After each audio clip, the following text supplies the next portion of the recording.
Isi chat terbongkar. Sebelum bakar suami, Bribtu FN ancam bakar 3 anaknya jika Bribtu Rian tak pulang. Sebelum bakar suami, rupanya Bribtu FN ancam bakar ketiga anaknya jika Bribtu Rian tak segera pulang usai tahu gaji ke-13 sisa 800.000. Bribtu Rian pun tak bisa menghindar hingga akhirnya ia memilih segera pulang dan menghadapi emosi Bribtu FN. Hingga akhirnya Bribtu FN dan Bribtu Rian cekcok berujung insiden mengerikan. Tragedi tersebut terjadi di Kompleks Asrama Polres Mojokerto, Sabtu 8 Mei 2024. Dalam insiden ini, Bribtu Rian meninggal dunia setelah mengalami luka bakar 90% di sekujur tubuhnya. Saat ini FN sudah ditetapkan sebagai tersangka dan ditahan di markas Polda Jatim. Kabid Humas Polda Jatim Kombes Dirmanto mengatakan, kondisi tersangka sendiri sampai saat ini masih terguncang dan mengalami trauma yang mendalam.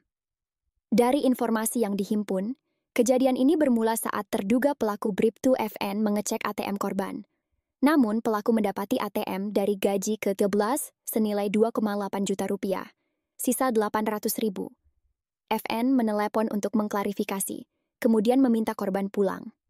Namun sebelum itu, terduga pelaku membeli bensin di botol dan menyimpannya di atas lemari teras rumah.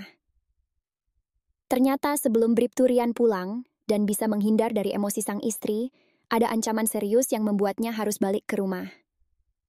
Terduga pelaku mengirim foto botol berisi minyak ke WhatsApp korban untuk segera pulang, dengan ancaman berisi, apabila tidak pulang, semua anak-anaknya akan dibakar. Tentu saja hal tersebut membuat suami Bribtu FN mau tidak mau harus segera pulang. Bribtu FN menyuruh asisten rumah tangga untuk mengajak anak-anaknya yang berjumlah 3 orang bermain di luar rumah. Terduga pelaku dan korban bertengkar di dalam rumah dalam kondisi pintu terkunci. Tangan kiri korban diborgol dan dikaitkan di tangga yang berada di garasi. Dalam kondisi duduk di bawah, korban pun langsung disiram menggunakan bensin yang sudah disiapkan oleh terduga pelaku di sekujur tubuhnya, dan korban hanya diam saja. Saksi Alfian yang mendengar teriakan minta tolong korban, sehingga saksi masuk ke dalam garasi dan langsung memadamkan api yang membakar tubuh korban.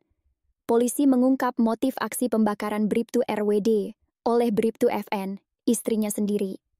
Dari hasil pemeriksaan, pelaku sakit hati karena suaminya gemar bermain judi online